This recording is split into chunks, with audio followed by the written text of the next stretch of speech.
ونعوذ بالله من شرور أنفسنا ومن سيئات أعمالنا من يهده الله فلا مضل له ومن يضلل فلا هادي له وأشهد أن لا إله إلا الله وحده لا شريك له وأشهد أن محمدًا عبده ورسوله أما بعد فإن خير الحديث كتاب الله وخير الحدي حدي محمد صلى الله عليه وسلم وشر الأمور محدثاتها وكل محدثة بدعة وكل بدعة ضلالة وكل ضلالة في النار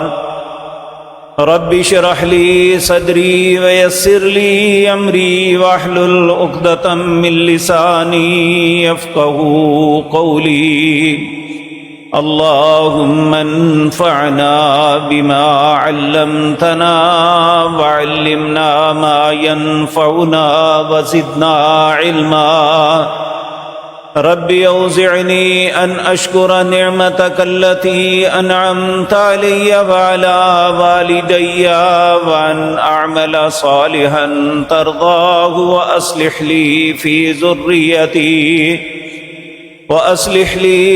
ذريتي إني تبت إليك وإني من المسلمين أعوذ بالله السميع العليم من الشيطان الرجيم بسم الله الرحمن الرحيم ليس البر أن تولوا وجوهكم قبل المشرق والمغرب ولكن البر من آمن بالله واليوم الآخر والملائكة والكتاب والنبيين وآتى المال على حبه ذوي القربى واليتامى والمساكين وابن السبيل والسائلين وفي الرقاب وأقام الصلاة وآتى الزكاة والموفون بعهدهم إذا عاهدوا والصابرين في البأساء والضراء وحين البأس أولئك الذين صدقوا وأولئك هم المتقون۔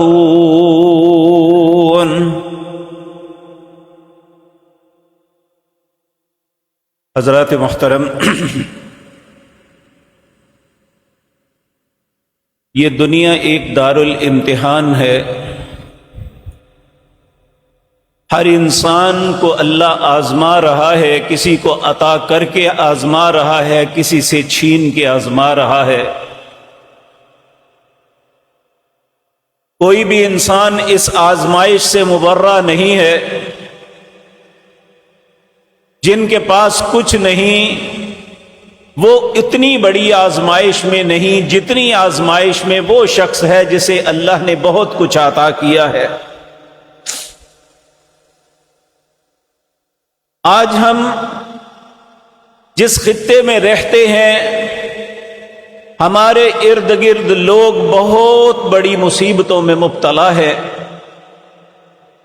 العیاذ باللہ۔ اے اللہ، تیرے گھر کے اندر تیرے ایک عظیم دن میں تیرے حکم کی اطاعت میں تیرے گھر جمع ہے۔ اللہ ہم سب کو اپنی پناہ عطا فرما دے۔ اے اللہ، جن مصیبتوں میں ہمارے بھائی بہنیں عزیز مبتلا ہیں، اے اللہ ہم سب کو اس سے محفوظ فرما دے۔ ہر مسلمان کو یہ دعا ان مصیبت زدہ کو دیکھ کے ضرور پڑھنی چاہیے۔